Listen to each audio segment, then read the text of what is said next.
అండి ఇంట్లో డెటాల్ ఉంటే చాలు ఒక్క బల్లి కూడా కనిపించదు. బల్లులు, బొద్దింకలు, చీమలు, ఎలకలు, పందికొక్కులు ఇవి ఏవైనా సరే చిటికలో పరుగులు తీస్తాయి. సో ఈ టిప్స్ మిస్ కాకుండా వీడియో చివరి వరకు చూడండి. హాయ్ అండి, నమస్తే. నేను Jhansi. Welcome to our channel Jhansi cooking gardening vlogs. ఎలా ఉన్నారండి? అందరూ బాగున్నారా? నేనైతే చాలా బాగున్నాను. మీరు కూడా చాలా చాలా బాగుండాలని మనస్ఫూర్తిగా కోరుకుంటున్నాను. ఈరోజు మీ అందరికీ యూజ్ అయ్యే అద్భుతమైన అమేజింగ్ యూస్ఫుల్ ఇంట్రెస్టింగ్ టిప్స్ అయితే మీ ముందుకు తీసుకొచ్చేసాను. వీడియోని ఎక్కడ కూడా స్కిప్ చేయకుండా చివరి వరకు చూడండి. ఫస్ట్ టైం మన ఛానల్ ఎవరైనా చూస్తూ ఉన్నట్లయితే ప్లీజ్ అండి ప్రీవియస్ వీడియో చూసి మీకు నచ్చినట్లయితే తప్పకుండా ఛానల్ని సబ్స్క్రైబ్ చేసుకోండి. మరి ఈ రోజు పెళ్లి రోజు, పుట్టినరోజు జరుపుకున్న ప్రతి ఒక్కరికి కూడా హార్ట్ఫుల్ కంగ్రాట్స్ అండి. Many more happy returns of the day. ఇలాంటి పెళ్లి రోజులు, పుట్టినరోజులు ఎన్నో జరుపుకోవాలని మనస్ఫూర్తిగా కోరుకుంటున్నాను. మరి ఈ టిప్స్ అన్నింటిలో ఏ టిప్స్ అయితే మీకు యూస్ఫుల్గా ఉన్నాయో, ఏ టిప్స్ అయితే మీకు బాగా నచ్చాయి అనేది ప్లీజ్ అండి చిన్న కమెంట్ చేయండి. సో ఇంకా వీడియో లేట్ చేయకుండా స్టార్ట్ చేసేద్దాం. ఫస్ట్ టిప్ని అయితే తెలుసుకుందాం. ఫస్ట్ టిప్ అందరికీ కూడా చాలా చక్కగా యూజ్ అవుతుందండి. మనకి ఎక్కువగా చింతపండుని ఎక్కువగా తెచ్చుకొని స్టోర్ చేసుకుంటూ ఉంటాం కదండి. ఒక్కోసారి పురుగు వచ్చేసి పాడైపోతూ ఉంటుంది. అలా పురుగు రాకుండా, పాడైపోకుండా ఉండాలంటే ఈ చిన్న ట్రిక్ని ట్రై చేయండి. చాలా చక్కగా వర్క్ అవుతుంది. ఇప్పుడు నేను చూపించే చింతపండు ఇది న్యాచురల్ చింతపండు అండి. ఇలా చింత చెట్టుకు వచ్చినటువంటి చింతపండు అనమాట. ఈ చింతపండుని నేను మొత్తం కూడా గింజలు తీసేసి ఇలా ఎండబెట్టుకున్నాను అనమాట. ఎండలో ఒక 1 అవర్ పాటు ఎండబెట్టుకుని తర్వాత ఇలాగా ఒక కవర్ని తీసుకున్నానండి. కవర్ని తీసుకుని ఈ విధంగా చింతపండు అంతా కూడా ఇలా పెట్టేసుకుని ఇలా ఫోల్డింగ్ చేశాను. కవర్ని ఈ విధంగా ఫోల్డింగ్ చేసేసి ఫ్రిడ్జ్లో పెట్టుకున్నానండి. ఇలా పెట్టుకోవడం వల్ల మనకి చింతపండు కలర్ మారకుండా ఉంటుంది. సో మనకి చింతపండు పురుగు పట్టకుండా, పాడైపోకుండా ఎక్కువ రోజులు కూడా స్టోర్ ఉంటుందండి. చూశారు కదా అసలు చింతపండు ఎంత చక్కగా ఉందో. నేను పెట్టి 2 మంత్స్ అవుతుందండి. చూడండి ఎక్కడ కూడా కలర్ మార్పు అనేది జరగలేదు. దీనివల్ల మనకి పురుగు రాకుండా, పాడైపోకుండా చింతపండు అనేది ఎక్కువ రోజులు స్టోర్ ఉంటుంది. సో మనం చింతపండు బయట కన్నా కూడా ఇలా ఫ్రిడ్జ్లో పెట్టుకోవడం వల్ల కలర్ మారిపోకుండా ఉంటుంది. అలానే పురుగులు పడకుండా మనకి ఎన్ని రోజులు ఉన్నా కూడా పాడైపోకుండా అలానే ఉంటుందండి. మనకు కావాల్సినప్పుడు కొంచెం తీసుకొని ఈ విధంగా మళ్ళీ ఫోల్డింగ్ చేసేసుకుని ఫ్రిడ్జ్లో పెట్టుకోవడం వల్ల మనకి చింతపండు అనేది పాడవకుండా ఉంటుంది.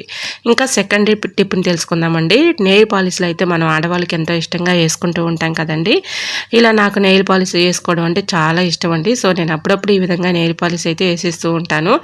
సో ఇలా వేసుకున్న తర్వాత బయట పెట్టకుండా నెయిల్ పాలిష్లు పాడవకుండా ఉండాలి అంటే ఇలా ఈ చిన్న ట్రిక్ని ట్రై చేయండి. మనకి నెయిల్ పాలిష్లు అనేవి ఇలా వేసుకున్న తర్వాత ఫ్రిడ్జ్లో స్టోర్ చేసుకున్నాం అనుకోండి, పాడైపోకుండా ఎక్కువ రోజులు స్టోర్ ఉంటాయండి. సో ట్రై చేయండి, చాలా చక్కగా వర్క్ అవుతుంది. సో మనకి నెయిల్ పాలిష్లు బయట పెట్టేసామనుకోండి, గడ్డ కట్టేసి అవి పాడైపోతూ ఉంటాయి. సో అలా కాకుండా ఉండాలంటే మనం ఫ్రిడ్జ్లో ఈ విధంగా పెట్టేసుకున్నాం అనుకోండి, అవసరమైనప్పుడు తీసుకొని యూజ్ చేసుకోవచ్చు. నేను 2 డేస్ అవుతుందండి ఇలా నెయిల్ పాలిష్ వేసుకొని అక్కడ పెట్టానమాట. అది ఏమైందంటే గడ్డ కట్టేసి పాడైపోయిందండి. చాలా మరి నేనైతే చాలా బాధపడ్డా. ఎందుకంటే నాకు నచ్చిన కలర్ అనమాట.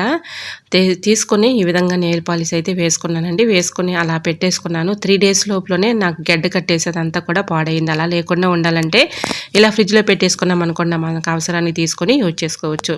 ఇంకా నెక్స్ట్ టిఫిన్ చేసుకుందామండి. ఇప్పుడు చిన్న పెద్ద వయసు తేడా లేకుండా ప్రతి ఒక్కరికి కూడా మరి చిన్నపిల్లలని లేదు, పెద్ద పిల్లలని లేదండి, ఆడవాళ్ళందరికీ కూడా మరి హెయిర్ ఫాల్ సమస్యతో బాధపడుతున్నారు. అలానే కాకుండా మరి ఎక్కువగా వైట్ హెయిర్ రావడం, ఇలా చాలామంది కూడా ఇబ్బంది పడుతున్నారు కదా. ఎన్నో మీరు యూజ్ చేసి ఉంటారు, కానీ ఒక్కసారి ఇంట్లో న్యాచురల్గా ఒక్కసారి ఈ ట్రిక్ని మీరు ట్రై చేయండి. 100% వర్క్ అవుతుందండి. ఏదైనా ఒక బౌల్ తీసుకొని దానిలోకి ఈ విధంగా ఎగ్ని ఒకటి తీసుకోవాలండి. ఎగ్ తీసుకొని ఈ విధంగా లోపల ఉన్నటువంటి ఎల్లోని తీసేసి వైట్ మాత్రం తీసుకోవాలండి. అంటే వైట్ సొన మాత్రం తీసుకోవాలి. నేను ఇక్కడ 2 ఎగ్స్ అయితే తీసుకున్నానండి. మాకు 2 పిల్లలు ఉన్నారు. ఇంకా వాళ్ళకి నేను ఈ విధంగా ఎగ్ సొన అనేది ఈ విధంగా లిక్విడ్ అనేది తలకి అప్లై చేస్తున్నాను. చూడండి ఈ విధంగా పాయలు పాయలుగా తీసుకుంటూ కూడా ఇది మొత్తం కూడా అంటే ఎల్లో తీసేసి ఎగ్కి ఆ ఎల్లో తీసేసి వైట్ సొన మాత్రం తీసుకోవాలి. వైట్ సొన లిక్విడ్ మాత్రం తీసుకోవాలన్నమాట. ఈ విధంగా ఆ బౌల్లో వేసుకున్నటువంటి లిక్విడ్ని బాగా కూడా మిక్సింగ్ చేసుకోవాలి. ఇలా మిక్సింగ్ చేసుకున్నటువంటి ఈ లిక్విడ్ని తలకు బాగా పట్టించేయాలి. పాయలు పాయలుగా తీసుకుంటూ ఇలా బాగా పట్టించుకోవాలన్నమాట. ఇలా నేను మా 2 పిల్లలకు కూడా ఈ విధంగా అప్పుడప్పుడు పెడుతూ ఉంటానండి. దీనివల్ల హెయిర్ ఫాల్ సమస్య తగ్గుతుంది. జుట్టు అంటే వైట్ హెయిర్ అనేది త్వరగా రాకుండా ఉంటుంది. ముఖ్యంగా ఏంటంటే మనకి హెయిర్ ఫాల్ సమస్య అనేది ఉండదండి. మనం జర్నీలు చేసినా, లేదంటే పిల్లలు చదువుకునే పిల్లలు అనుకోండి, ఎక్కువగా స్ట్రెస్కి గురైనా, లేదంటే ఆలోచించినా ఎక్కువగా వాళ్ళకి ఇలా హెయిర్ ఫాల్ సమస్య అనేది ఎక్కువగా ఉంటూ ఉంటుంది. సో దానివల్ల మరి చిరాగ్గా ఉంటూ ఉంటుంది, దురదగా అనిపిస్తూ ఉంటుంది. అవన్నీ పోవాలి పోవాలి అంటే ఈ చిన్న ట్రిక్ని చేయక తప్పదండి. చాలా చక్కగా వర్క్ అవుతుంది. 100% వర్క్ అవుతుంది.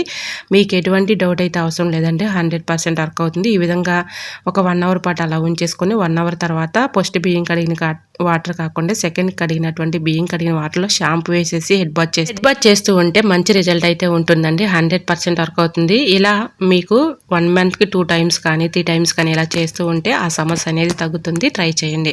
ఇంకా నెక్స్ట్ టిఫిన్ చేసుకుందామండి. కుక్కర్లో పప్పు పెట్టుకున్నప్పుడు ఒక గ్లాసులోకి ఈ విధంగా చింతపండు, ఉప్పు, పసుపు ఇవన్నీ వేసేసి ఒక గ్లాస్ ఈ విధంగా దానిలో పెట్టేసుకున్నాం అనుకోండి, చక్కగా మనకి పప్పు త్వరగా ఉడుకుతుంది, పైకి పొంగిపోకుండా ఉంటుంది. కొద్దిగా ఆయిల్ కూడా వేసుకొని మూత పెట్టుకొని విజిల్స్ మనం తెచ్చుకున్నాం అనుకోండి, మనకి పైకి పప్పు అనేది పొంగిపోకుండా ఉంటుంది. ట్రై చేయండి. ఇంకా నెక్స్ట్ టిఫిన్ చేసుకుందామండి. బల్లులు, బొద్దింకలు, ఎలకలు, పందికొక్కులు, చీమలు ఇవన్నీ పరారైపోవాలంటే ఈ చిన్న ట్రిక్ని మీరు ట్రై చేయండి. చాలా చక్కగా వర్క్ అవుతుంది అనమాట. సో ఏదైనా ఒక బౌల్ తీసుకుని దానిలో ఒక 1/2 టీ స్పూన్ పసుపు తీసుకోవాలండి. అలానే ఒక కర్పూరం బిళ్ళని చిదిమేసుకుని ఆ పౌడర్ అందులో వేసుకొని కొద్దిగా సాల్ట్ కూడా వేసుకొని ఇలా ఈ వాటర్ అన్నీ కూడా ఏదైనా ఒక స్ప్రే బాటిల్లోకి పోసుకొని ఇలా ఈ స్ప్రే బాటిల్లో ఉన్నటువంటి లిక్విడ్ని మనం స్టోర్ చేసుకుని పక్కన పెట్టుకున్నాం అనుకోండి, వంట అయిపోయిన తర్వాత ఇలా గ్యాస్ స్టవ్ దగ్గర చక్కగా క్లీన్ చేసేసామనుకోండి, మనకి తెలియని క్రిములు ఉన్నా, బొద్దింకలు ఉన్నా, అలానే బ్యాక్టీరియా ఉన్నా ఇవన్నీ కూడా చక్కగా తొలగిపోతాయి. బల్లులు, బొద్దింకలు పరారైపోతాయి. మనకి తెలియని డస్ట్ కానీ, క్రిములు కానీ, బ్యాక్టీరియా ఉన్నా కూడా అంతా కూడా తొలగిపోతుందండి. ఈ విధంగా మనం స్టోర్ చేసుకుని పక్కన పెట్టుకున్నాం అనుకోండి, వంట అయిపోయిన తర్వాత ఈ విధంగా గ్యాస్ స్టవ్ని క్లీన్ చేసుకోవచ్చు. అలానే ఈ లిక్విడ్ని మన కిచెన్ సింక్లో స్ప్రే చేసుకోవచ్చు, విండోస్ దగ్గర స్ప్రే చేసుకోవచ్చు. వీటి ఘాటు స్మెల్కి మనకి బల్లులు, బొద్దింకలు అనేవి రాకుండా ఉంటాయండి. ట్రై చేయండి. చాలా చక్కగా వర్క్ అవుతుంది. ఇంకా నెక్స్ట్ టిప్ని తీసుకుందామండి. మన ఇంట్లో మనం ఈ విధంగా రోజు కూడా ఇల్లు అయితే ఊడుస్తూ ఉంటాం కదండి. ఈ విధంగా చీపురుతో ఊడ్చేటప్పుడు ఈ విధంగా చెత్త చేటలోకి డస్ట్ అంతా ఎత్తుతూ ఉంటాము. మళ్ళీ చెత్త చేటలోకి ఎత్తిన తర్వాత వాటర్తో మళ్ళీ ఆ చెత్త చేటని క్లీన్ చేస్తూ ఉంటాము. అస్తమానం క్లీన్ చేస్తే ఆ చెత్త చేట అనేది పాడైపోతుంది. కాబట్టి ఈ విధంగా ట్రై చేయండి. ఆ చెత్త చేటకి ఒక కవర్ వేసేసి ఈ విధంగా చక్కగా డస్ట్ అంతా ఎత్తుకున్నాం అనుకోండి, మనం అస్తమానం వాటర్లో క్లీన్ చేసే పని ఉండదు. సో ఆ కవరు బాగాలేదు అనుకోండి, ఇంకో కవర్ అయితే మార్చుకోవచ్చు. ఈ విధంగా డస్ట్ అంతా కూడా చక్కగా ఎత్తుకోవడానికి యూజ్ అవుతుందన్నమాట. సో ట్రై చేసి చూడండి. చాలా చక్కగా వర్క్ అవుతుందన్నమాట. అస్తమానం మనం చెత్త చాట్ని క్లీన్ చేసే పని లేకుండా ఒక కవర్ని ఈ విధంగా తగిలించేసామనుకోండి, దానికి డస్ట్ ఉందనుకోండి, ఆ కవర్ని తీసేసి వేరే కవర్ మార్చుకోవచ్చు. సో యూజ్ అవుతుంది అనుకుంటే తప్పకుండా ట్రై చేయండి. చాలా చక్కగా వర్క్ అవుతుంది. ఇంకా నెక్స్ట్ టిప్ని తీసుకుందాం. మనం ఆడవాళ్ళందరికీ మరి చాలా ఇష్టమైంది ఏంటంటే నెయిల్ పాలిష్ కదండి. నెయిల్ పాలిష్ వేసుకునేటప్పుడు ఈ విధంగా మనం ఫింగర్కి టచ్ అయ్యి ఆ నెయిల్ పాలిష్ అనేది అంటుతూ ఉంటుంది. ఆ కలర్ అనేది అంటకుండా ఉండాలి అంటే కొద్దిగా కాటన్ బాల్ని ఈ విధంగా ఫింగర్స్ మధ్యలో పెట్టుకోవచ్చు. లేదంటే వెల్లుల్లి ఉంటాయి కదండి, వెల్లుల్లిపాయల్ని ఫింగర్స్ మధ్యలో పెట్టేసి ఈ విధంగా ఒక ఫింగర్కి ఇంకో ఫింగర్కి టచ్ అవ్వకుండా ఉంటుంది కాబట్టి ఎల్లుల్లిపాయల్ని ఈ ఫింగర్స్ మధ్యలో ఇలా పెట్టేసుకుని నెయిల్ పాలిష్ వేసుకున్నాం అనుకోండి, మనకి ఒక ఫింగర్కి టచ్ అవ్వకుండా ఉంటుంది. మనం ఈజీగా పని అనేది అయిపోతుంది అనమాట. ఇలా అంటకుండా కలర్ ఉంటుంది కాబట్టి కాటన్ బాల్స్ కానీ లేదంటే వెల్లుల్లిని కానీ ఈ విధంగా పెట్టేసుకొని నెయిల్ పాలిష్ చేసుకోవచ్చు. ట్రై చేయండి. చాలా చక్కగా వర్క్ అవుతుంది. మరొక యూస్ఫుల్ టిప్ని తెలుసుకుందాం. ఈ టిప్ తెలుసుకునే ముందు చిన్న రిక్వెస్ట్ అండి. ఫస్ట్ టైం మన ఛానల్ ఎవరైనా చూస్తూ ఉన్నట్లయితే ప్లీజ్ అండి, ప్రీవియస్ వీడియో చూసి మీకు నచ్చినట్లయితే తప్పకుండా ఛానల్ని సబ్స్క్రైబ్ చేసుకోండి. వీడియో నచ్చితే ప్లీజ్ అండి చిన్న లైక్ చేసి మీ ఫ్రెండ్స్ అండ్ రిలేటివ్స్ అందరికీ కూడా షేర్ చేయండి. మన ఛానల్ని ఫాలో అవ్వండి. సో మరి మీకు ఎలాంటి టిప్స్ కావాలన్నా కమెంట్ సెక్షన్లో షేర్ చేయండి. ఆ టిప్స్ అయితే షేర్ చేస్తాను. సో బల్లులు, బొద్దింకలు, ఎలకలు, పందికొక్కులు, చీమలు ఇలాంటివి అన్నీ పోవాలంటే ఈ చిన్న ట్రిక్ని మీరు ట్రై చేయక తప్పదండి. చాలా చక్కగా వర్క్ అవుతుందన్నమాట. సో మీరు ఎన్నో ప్రొడక్ట్స్ అని యూజ్ చేసి ఉంటారు కానీ ఫలితం లేకపోవచ్చు. ఒక్కసారి మరి ఈ ట్రిక్ మీరు ట్రై చేసి చూడండి, అద్భుతంగా వర్క్ అవుతుంది. సో ఏదైనా ఒక బౌల్ తీసుకోవాలండి. ఒక బౌల్ తీసుకొని దానిలో కొద్దిగా హాట్ వాటర్, అంటే మరీ గోరువెచ్చలుగా కాదు, మరీ ఎక్కువ హాట్ వాటర్ కాదు, మీడియంలో తీసుకొని ఈ విధంగా దానిలో డెటాల్ అయితే ఒక అరమూత వేసుకోవాలి. నేను ముందుగా డెటాల్ అయితే ఒక అరమూత వేసుకున్నానండి. అందులో కర్పూరం బిళ్ళలు ఉంటాయి కదండి, ఒక బిళ్ళని చిదిమేసుకొని ఆ పౌడర్ కూడా అందులో వేసుకోవాలి. ఈ పౌడరు ఘాటుకి మనకి బల్లులు, బొద్దింకలు, ఎలకలు, పందికొక్కులు, చీమలు వీటి ఘాటు స్మెల్కి అవి దూరంగా పారిపోతాయండి. అంత చక్కగా వర్క్ అవుతుందన్నమాట. సో ఈ విధంగా ఈ కర్పూరం బిళ్ళలను అయితే వేసాం కదండి, మనం యూజ్ చేయని ట్యాబ్లెట్స్ ఉంటాయి కదండి, ఎక్స్పైర్ అయిన ట్యాబ్లెట్స్ కానీ మనం యూజ్ చేయని ట్యాబ్లెట్స్ కానీ ఒక ట్యాబ్లెట్ తీసుకుని మెత్తగా పౌడర్లా చేసుకుని అందులో కలుపుకోవాలి. ట్యాబ్లెట్ పౌడర్, అలానే కర్పూరం బిళ్ళ, అలానే దీంట్లో డెటాల్, ఈ 3 కూడా వేసాం కదా, ఈ 3 కూడా బాగా మిక్సింగ్ చేసుకొని ఆ లిక్విడ్ ఏదైనా ఒక స్ప్రే బాటిల్లోకి పోసుకోవాలి. ఇలా ఈ స్ప్రే బాటిల్లో పోసుకున్నాం కదా ఈ లిక్విడ్ని మనం నైట్ టైంలో భోజనం చేసిన తర్వాత గిన్నెలు అవి కడుగుతూ ఉంటాం కదండి, కిచెన్ సింక్లో గిన్నెలు అవి కడిగేసిన తర్వాత ఇలాగా మొత్తం కూడా ఈ లిక్విడ్ని మనం గ్యాస్ స్టవ్ పైన, అలానే కిచెన్ సింక్లో, విండోస్ దగ్గర, డోర్ కర్టన్స్ దగ్గర, లైటింగ్ దగ్గర ఈ విధంగా అక్కడక్కడ కొద్దిగా స్ప్రే చేసేసామనుకోండి, వీటి ఘాటు స్మెల్కి అవి దూరంగా పారిపోతాయండి. అంత చక్కగా వర్క్ అవుతుందనమాట. ఇలా ప్రతి చోట కూడా మనం కొద్దిగా స్ప్రే చేసేసుకున్నాం అనుకోండి, ఎటువంటి ప్రాబ్లం లేకుండా ఉంటుంది.